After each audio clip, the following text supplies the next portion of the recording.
Hello everybody and welcome back to OMB Reviews. I am the critic who is a cynic, coding well. Today we're doing a box office preview for this upcoming weekend, which sees the brand new release of a new Miyazaki film. For anyone who's ever been fans of the Studio Ghibli films, and also the previous works of Miyazaki, this is a very exciting time. The fact that he has now returned with another animated film, old school style animation film, being distributed here by G-Kids, The Boy and the Heron, and that film right now is projected, at least according to Box Office Pro, to win out the weekend with a projected $10.2 million being the average in their range. It's as low as 7 to 13 million overall. 2,100 screens is what's being right now projected, but very exciting. Wife and I are planning to see this film at our local aquarium IMAX sometime on Saturday if things work out with a babysitter. So again, both my wife and I are very big fans of Miyazaki. All the while, Hunger Games is continuing to hold very, very strong.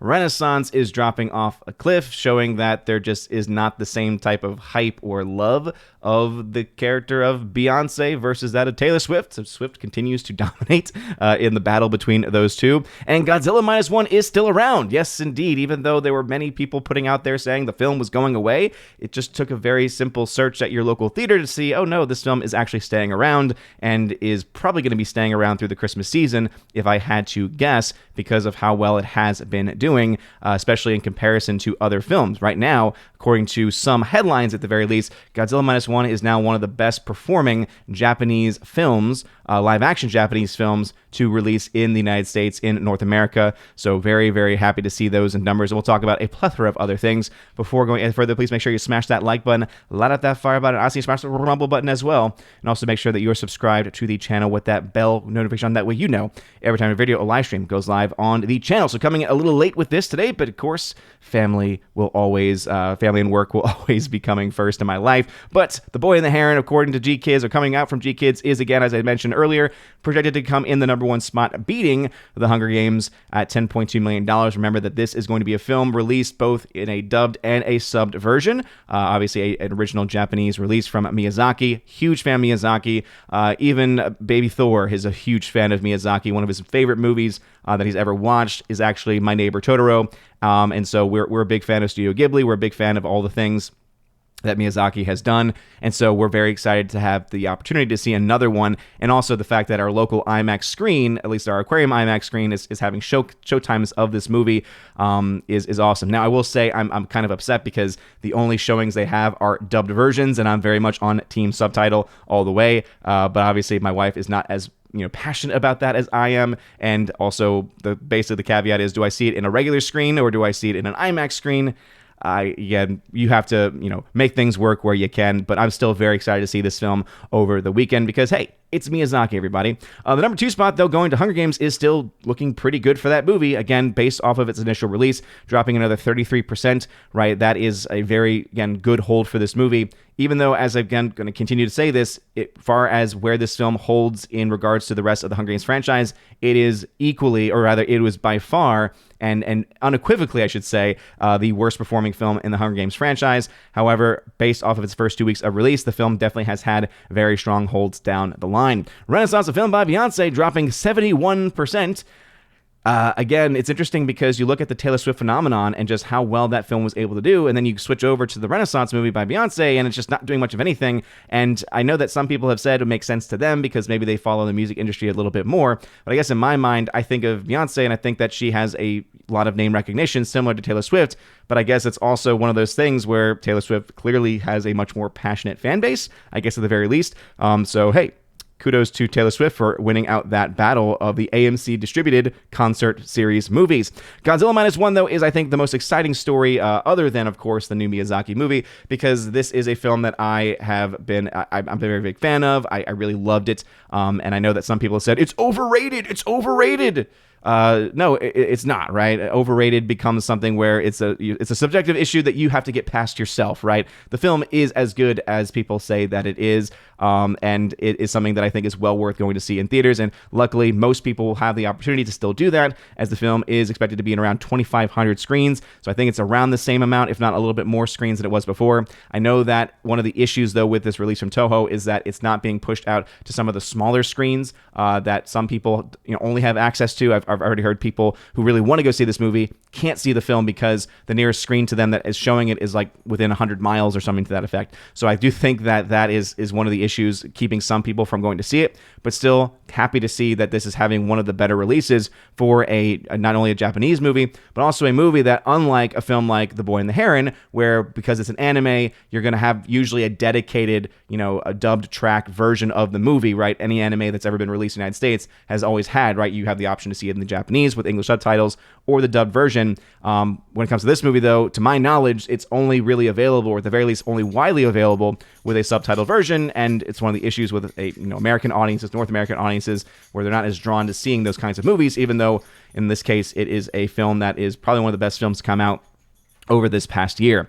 Trolls Band Together also hanging around. Wish continuing to drop. And again, 31% sounds strong on paper, but when you keep in mind how low its opening weekend was and its subsequent, drop off after the fact, yeah, this film is just dead in the water. Napoleon also, again, had a potential showing, right? Had some potential strength shown, I should say, in its opening weekend, but has since dropped off quite a bit. So this film looking like it's going to be yet another box office flop for the Apple brand. And again, I know you could say, well, it doesn't really matter if you're making money, if the whole purpose of what you're filmmaking is about art. Yes, art is absolutely something where you do it for, the passion of the project and not for the money. But at the same time, you also want to be able to, at the very least, make your money back. You at the very least want to be able to get a return on your investment in some way. And as much of an art form film is, it is also an industry, right? You are paying people to work on your project. And ultimately, unless you have an infinite amount of money, which no one does, you at the very least need to get some of that money back. And when you are going to be in a net loss of over $200 million on a project, can't say that that's a win in any real way. The Shift, $1.8 million for Angel Studios, a 58% drop there, so that's a film I hope to be able to see over the coming days. Silent Night, no real interest in that film. John Woo, not a big fan of his. He made Mission Impossible 2, which is the worst Mission Impossible film on record, and is also just, I can't stand that movie. And I know that there's a lot of John Woo fans out there, but I have no interest in this gimmick of a film. And Thanksgiving, this horror film, slasher film, that I have some interest in because of the fact that it's more slasher than horror. I try to stay away from horror films in general, but slasher is definitely one that I'm a little bit more open to. We also have some long-range forecasting, so I just thought that was interesting because Wonka is now actually trending down. So it's opening domestic $26 to $36 million. It's a very, very low opening, right? Just keep in mind the opening weekends of things like The Hunger Games, or even more so films like The Marvels, right? Which had a abysmal opening. I think this one is projected to have a bit of a better hold than a film like The Marvels, but I think when it comes to this movie, anytime that you have a Willy Wonka story, it's okay, is anyone really honestly asking for a new Wonka, right? Is anyone ever going to be able to want a version of this film that the Gene Wilder version did not already meet expectations with, right? I know that the argument can be made saying, okay, but what about one that's, more book accurate?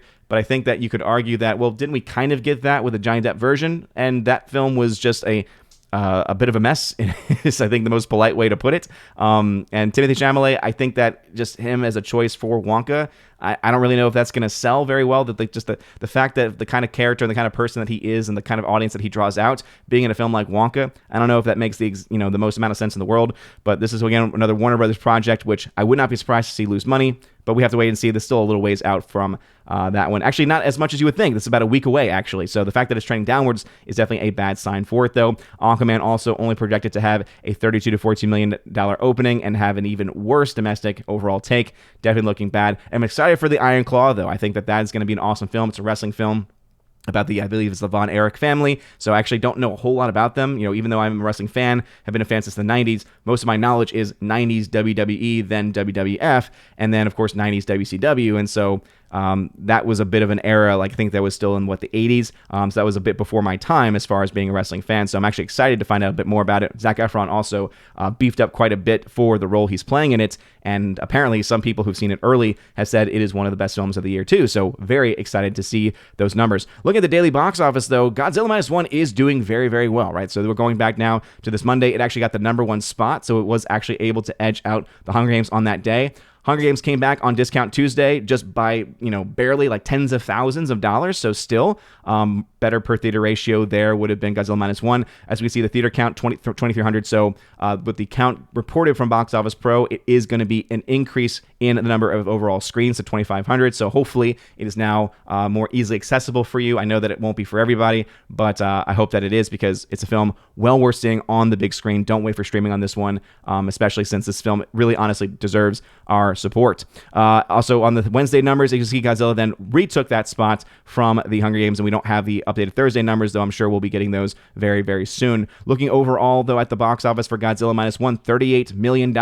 This film has been able to break even. It is now already profitable, and for a movie like this, especially with the kind of release that it's had, it's very, very cool to see. Obviously, would I love to see more money towards this movie? Would I love to see this film being in the hundreds of millions of dollars? Absolutely. I think this film absolutely deserves it, but I also understand as far as why American audiences aren't really going out in the same level, in the same degree, because there is, again, this issue that people have when it comes to watching subtitled videos. And again, I hope that people can get over that, because I do think it is well worth your time. Going to the chart, because we love charting here over at OMB Reviews, so I have not done any major updates to this chart yet, but as you can see, Godzilla Minus One is now, again, showing up there as being a financial gain. The Shift is, again, moving a little bit closer, but is definitely a film that still has a little ways to go. We'll do some further breakdowns on that film, and also on the Renaissance film, a film by Beyonce. Since recording this video, there was not a reported budget, probably, though, close to that $15-20 million range. That was similar to that of the Taylor Swift film. But again, I'm sure that she's not hurting on money, but it is definitely not, I think, as big of a success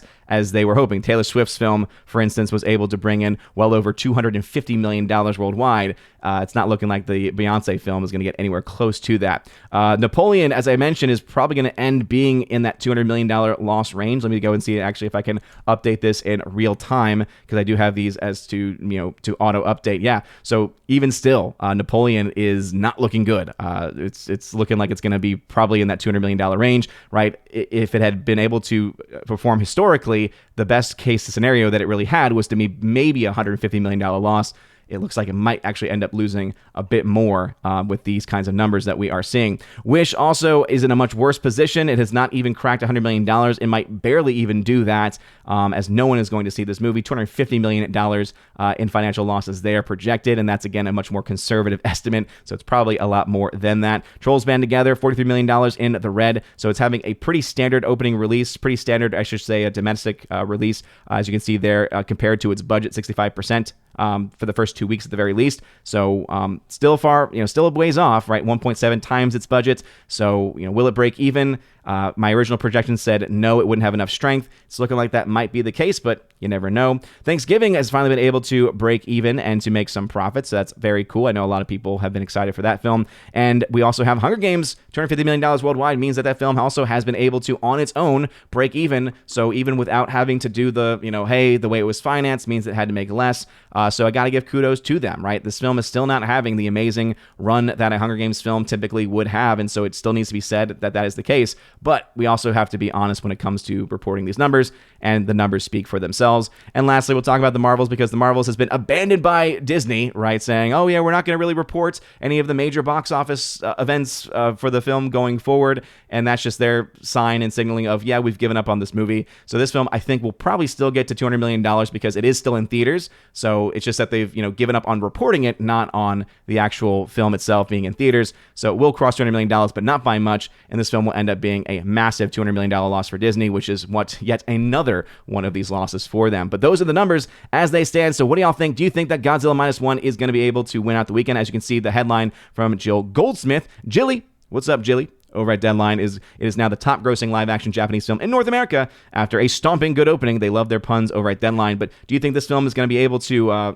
to perform very, very well? I think I may have misspoke saying it's not going to get the number one spot. Do you think it's going to have a chance, though? According to these numbers, it has a chance to beat the Renaissance film second weekend, right? So it has a chance to be in the top 3 once again. That'd be awesome. It'd be amazing if it could beat Hunger Games, but again, I think because of the way the audiences are probably a little bit more hesitant to go see a film like Godzilla, it probably will hold it back. But I'm excited to see the Miyazaki film this weekend. Are you going to see the Miyazaki film? Do you think it's going to come in at the number 1 spot? And if so, how are you planning to see the film? The sub version, the dub version, IMAX, non-IMAX? whatever it is that you can say about it, let me know in the comments below. If you like this video, smash that like button, light up the fire button, smash the rumble button as well. You guys are all amazing and beautiful people. Have a wonderful rest of your day, a blessed feast of the Immaculate Conception of Mary, and as always, God bless.